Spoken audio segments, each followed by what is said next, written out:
बिहार की सबसे बड़ी समस्या के तौर पर दिख रही है। और ये समस्या बेरोजगारी और पलायन बिहार में एक बड़ी समस्या है, ये बात तो हर व्यक्ति जानता है। इसके लिए किसी पदयात्रा की जरूरत नहीं है, लेकिन पदयात्रा से आप ये जानते हैं कि इसकी विकरालता कितनी है, इसका सामाजिक असर कितना है। गाँव में अभी तक करीब 1500 से ज़्यादा गांव हम लोग गए हैं। गांव में करीब 40 से 50% जो युवा हैं वो गांव से बाहर किसी न किसी रोजगार मजदूरी के लिए छोड़कर चले गए हैं, और साल में कभी 10 दिन 15 दिन के लिए एक बार अपने गांव अपने परिवार आते हैं। ज़्यादातर परिवार में खासकर महिलाएं जो हैं, उन्होंने इस बात को एक तरह से अपने जीवन की सच्चाई मान लिया है कि उनके परिवार के लोग उनसे साल में 15-20 दिन से ज़्यादा उनके साथ नहीं रहेंगे। लोग परिवार के साथ रहने का यहाँ धीरे धीरे सामाजिक कॉन्सेप्ट ही खत्म होता चला गया है। बच्चे पहले पढ़ाई के लिए बाहर जाते हैं, फिर कमाई रोजगार के लिए बाहर जाते हैं, फिर जब आपकी उम्र हो जाती है तो आप दवाई के लिए बीमार पड़ जाते हैं, तब बाहर जाते हैं। परिवार का एक साथ न रहना एक बहुत बड़ी सामाजिक त्रासदी है, जो गाँव में नीचे घूमकर मुझे देखने को समझने को मिली।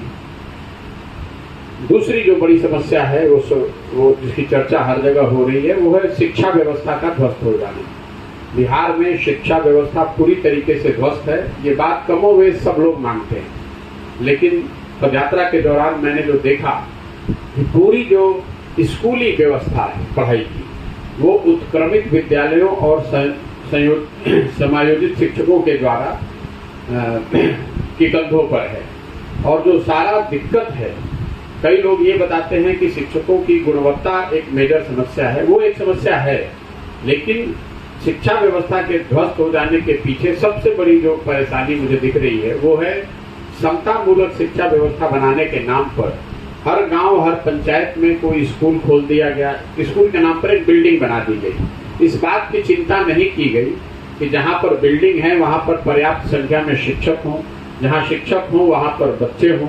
इसकी वजह से हुआ ये है कि जहां पर बिल्डिंग है वहां शिक्षक नहीं है, जहां शिक्षक है वहां बिल्डिंग नहीं है, जहां दोनों है वहां बच्चे ही नहीं है। तो पूरे जो स्कूली व्यवस्था है बिहार में, उसकी छवि खिचड़ी बांटने के सेंटर के तौर पर समाज में आज दिख रही है।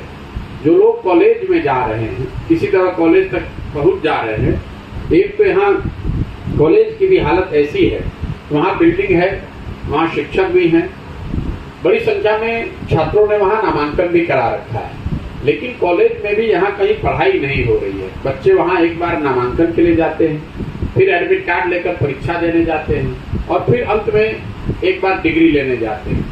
तो मैं एक शब्द में कहूँ, बिहार में स्कूलों में खिचड़ी बट रही है और कॉलेज से डिग्री बट रही है।